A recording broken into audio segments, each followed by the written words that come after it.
Hi, welcome to this part. We are looking at questions linked with Azure Blob Storage, Azure Storage Sync and File Sync Service, and quickly touch base on Cosmos DB and Data Lake Store. So, welcome to the part 17. Parts 15 and 16 are for members. You can click the link in the description and become a Cloud Kernel or a Cloud Ninja member. Please subscribe if you have not done so. It will help me increase the subscription base as well as it will help you stay tuned to the latest certification content. Let us jump to the questions now. See, you have 5 terabytes of data stored somewhere, okay, and you want to move it to AZ, that is Azure. You want to move to a subscription. How do you want to move?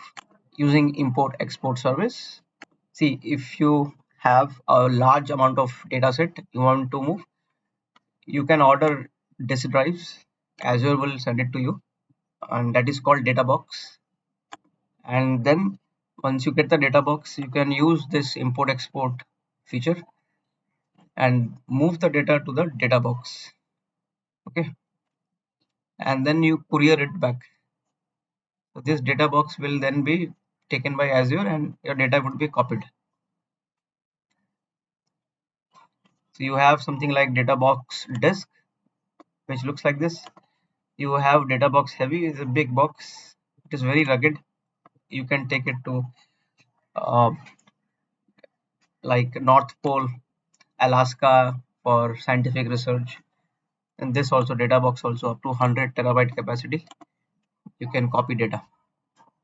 So we know that these guys are copying data, moving from here to here using import export. Okay, this we know. But then what is our question now? What is the pain point?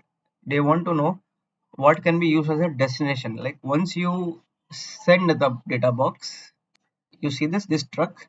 Once you are sending this data box back here, where will Azure copy it? Where they can copy it? It's not up to any Tom, Dick, and Harry that they can copy it anywhere in Azure. There is certain things are supported, certain are not supported.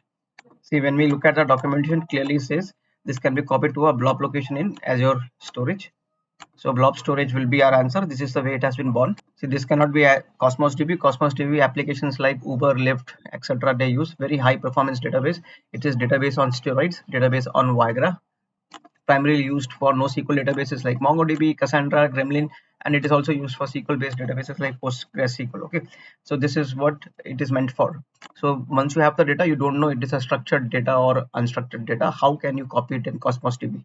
That this looks very illogical. Data lake store, common sense is data lake store for 5 terabyte. 5 terabyte is so minute. Data lake is about, whenever you have data sets of 100 terabytes and so on, then you should think about data lake store. Why will you put it in data lake store? This is out of context. You can put it in data lake store if you want, if you have a use case for data lake and big data. Here there is no use case. Second, Azure import export is not born for that purpose. It can only write it through blob storage. Now deploying Azure file sync. What is this service? See, if you want to centralize your organization's file shares are like what, you know, on your laptop you have C drive, but sometimes in the network you can add one drive, G drive, D drive, you can add and you can save files there. It is similar to that. We call it Azure files here, and it is compatible with on-premises also. So normally people might think, hey, you know, we are transferring the data, so why we cannot transfer to a file sync storage service? The reason for that is these might be files, but what about objects? See what happens with blob. See, blob storage is like a object store. You can store archives, data lakes, high performance. It has high performance computing and everything. The advantage is it is highly scalable, durable, it is very secured, and it is optimized for data lakes and big data management. So today we are saying it is 5 terabytes, so there can be more data. You can move that also. So this would be our final answer. Now let us jump into this question. See, this question is simple. Yellow box is your on-premises and blue box is your Azure. Now you have to do a file sync here, and you are already making use of a file sync service. Azure, what is file sync? So file sync, like we just saw, you want to centralize your file shares on-premises, cloud, everything in one place. You use Azure files. They are asking here what two actions you will take. What is the first action you will take? See, the first action here, if you see, we'll first have to create a storage sync service.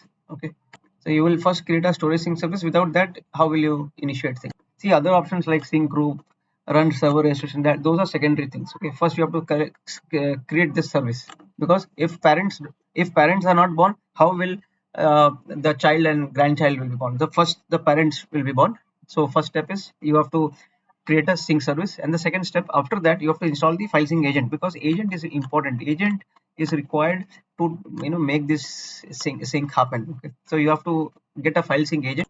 So this is the documentation. When you install it, first you have to download the package, and then it is recommended you do the following: you leave the default installation, you enable Microsoft update, and so on.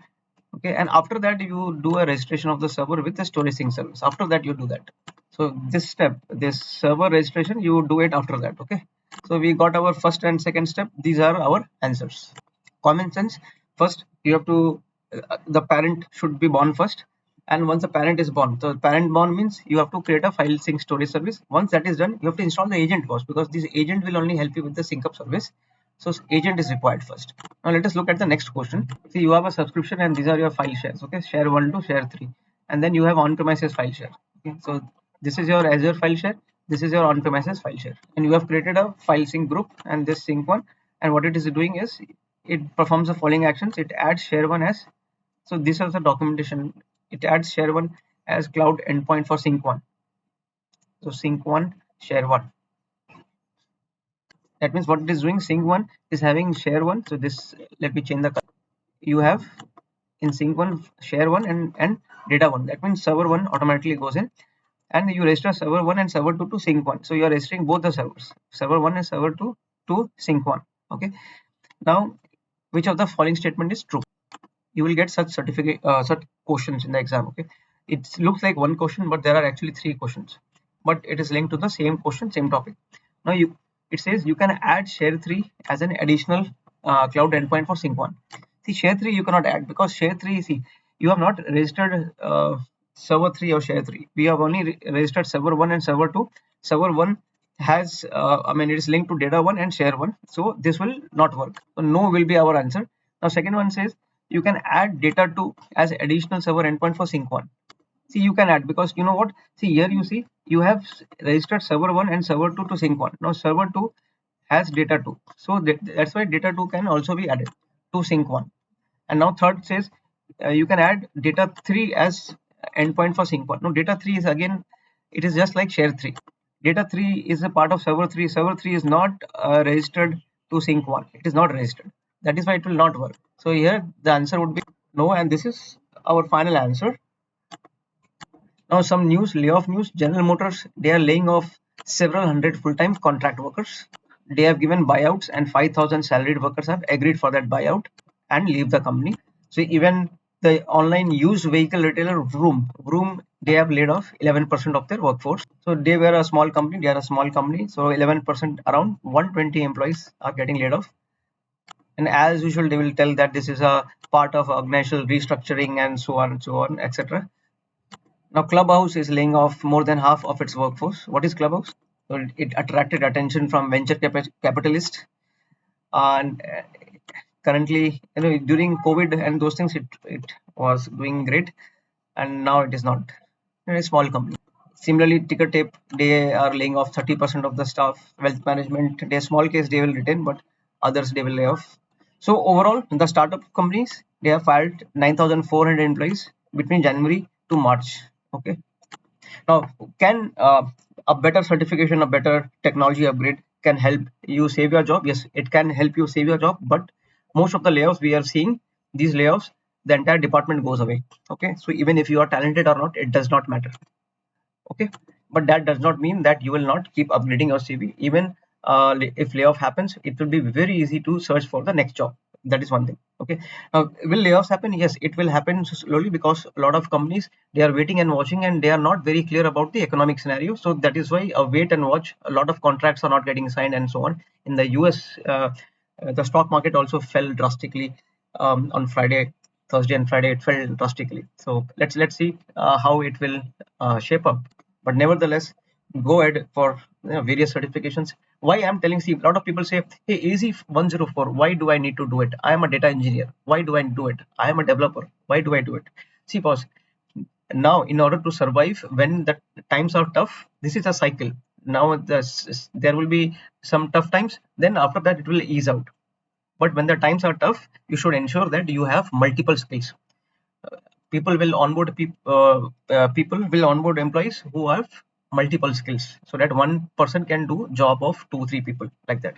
So this brings us to the end of this part. Stay tuned, stay focused, keep preparing, man. And parts 15 and 16 are in the members area. You can, if you have less money, go for cloud kernel membership.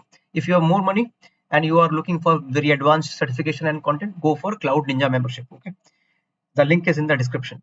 Stay tuned, stay focused, and happy learning.